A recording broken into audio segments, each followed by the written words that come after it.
Bismillahirrahmanirrahim. Perkenalkan, nama saya Salma Azhar Fadilah. NPM saya 10222013. Saya dari kelas C1 Akuntansi. Di sini saya akan menjelaskan materi pada mata kuliah Sistem Informasi Akuntansi. Pada pembahasan kali ini saya akan menjelaskan mengenai formulir.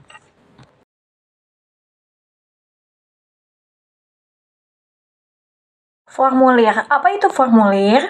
Formulir adalah dokumen yang digunakan untuk merekam terjadinya transaksi. Formulir juga disebut dokumen karena peristiwa yang terjadi dalam organisasi direkam atau didokumentasikan di atas secari kertas.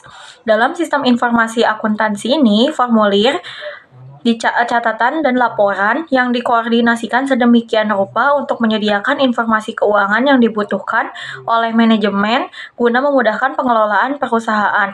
Formulir juga disebut media karena formulir merupakan media untuk mencatat peristiwa organisasi di dalam catatan. Contoh formulir ada 3 macam, ada formulir faktur penjualan, ada formulir jurnal, dan ada formulir rekening buku besar. Untuk formulir faktur penjualan terbagi menjadi beberapa macam. Ada nomor formulir, ada tanggal, nomor urut, kode barang, nama barang, satuan, harga satuan, kuantitas, jumlah harga, nama pramuniaga, dan kode pramuniaga. Untuk formulir penjualan terdapat 2 contoh. Contoh yang pertama itu ada di dalam tabelnya itu ada nomor urut, kode barang, nama barang, satuan, harga satuan, kuantitas, dan jumlah harga. Untuk contoh yang kedua itu ada tanggal, ada keterangan, ada ref, ada debit, dan ada kredit. Lalu untuk contoh formulir jurnal penerimaan kas, gambarnya seperti di samping. Dan untuk formulir jurnal pengeluaran kas, gambarnya juga ada seperti digambar di samping ini. Selanjutnya ada formulir rekening buku besar, contohnya seperti gambar di samping, menyebutkan nama rekeningnya ya. Jenis-jenis formulir. Yang pertama ada formulir satu set, yaitu contohnya faktur penjualan. Lalu yang kedua ada formulir continuous, untuk contohnya adalah printer komputer. Yang ketiga ada formulir tanpa karbon, contohnya yaitu tiket pesawat. Lalu yang keempat ada formulir satu set, itu contohnya faktur penjualan. Lalu yang terakhir ada formulir optical karakter, yaitu dalam bentuk angka dan huruf yang dapat dibaca atau sebagai alat input otomatis yang ditransfer ke komputer. Selanjutnya ada manfaat atau kegunaan formulir.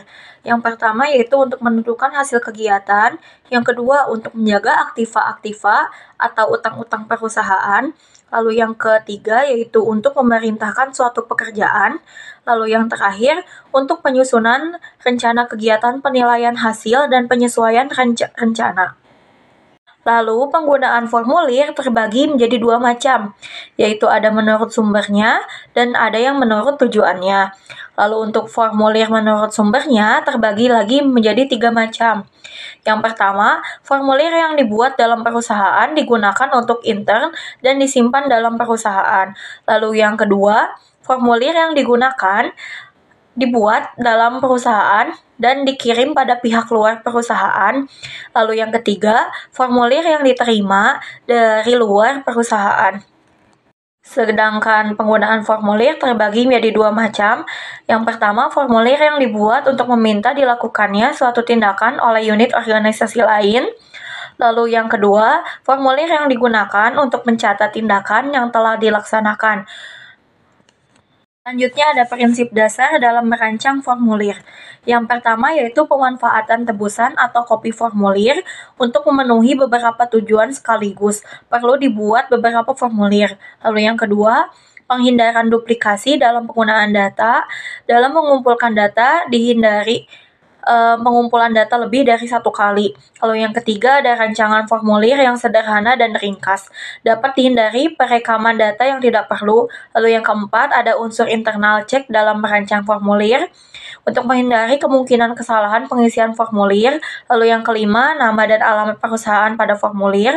Lalu yang keenam ada nama formulir, yaitu agar memudahkan identifikasi dan biasanya menggambarkan fungsi formulir tersebut. Ketujuh ada nomor identifikasi pada setiap formulir, yang ke-8 ada formulir besar, yang ke-9 ada pencetakan garis pada formulir, yang ke-10 ada pencantuman nomor urut cetak, yang ke-11 ada rancangan formulir yang hanya memerlukan pengisian tanda checklist atau silang, atau dengan mencantumkan jawaban ya atau tidak. Lalu yang ke-12 ada formulir ganda, dan yang terakhir ada pembagian zona. Kapan formulir harus dicatat?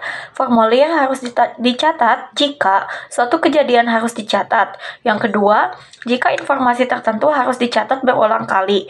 Yang ketiga, jika berbagai informasi yang saling berhubungan perlu disatukan dalam tempat yang sama untuk membeli barang, bagian perlu tanya bagian gudang dan nama-nama barang spesifikasinya. Dan terakhir, jika dibutuhkan untuk menetapkan tanggung jawab terjadinya transaksi.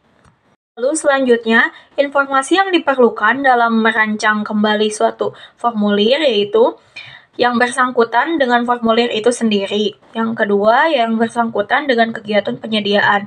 Untuk dokumen sumber dan dokumen pendukungnya terbagi menjadi dua, yaitu dokumen sumber, dokumen yang dipakai sebagai dasar pencatatan ke dalam jurnal atau buku pembantu. Yang kedua, dokumen pendukung, dokumen yang melampiri dokumen sumber sebagai bukti sahnya transaksi yang direkam dalam dokumen tersebut. Untuk transaksi, dokumen sumber dan dokumen pendukung yang bersangkutan. Yang pertama ada penjualan tunai, dokumen sumbernya melalui faktur penjualan tunai, dokumen pendukung yang bersangkutannya menggunakan pita register kas. Lalu ada penjualan kredit, dokumen sumbernya faktur penjualan, retur penjualan yaitu memo kredit, pembelian menggunakan bukti kas keluar, retur pembelian menggunakan memo debit, untuk penggajian dan pengupahan menggunakan bukti kas keluar, lalu pemakaian barang di gudang menggunakan bukti permintaan pengeluaran barang gudang. Lalu yang terakhir ada manfaat penggunaan formulir elektronik. Yang pertama, tidak pernah kehabisan formulir. Yang kedua, tidak pernah ketinggalan zaman. Yang ketiga, ketidakefisienan formulir dapat dihindari. Yang keempat, tidak dimungkinkan penggunaan formulir yang salah. Yang kelima, kecepatan pengisian formulir. Yang keenam, penangkapan data dilakukan sekali. Yang ketujuh, tidak ada data yang mengambang. Sekian materi yang dapat saya sampaikan. Mohon maaf bila ada kesalahan dalam menyampaikan materinya. Wassalamualaikum warahmatullahi wabarakatuh.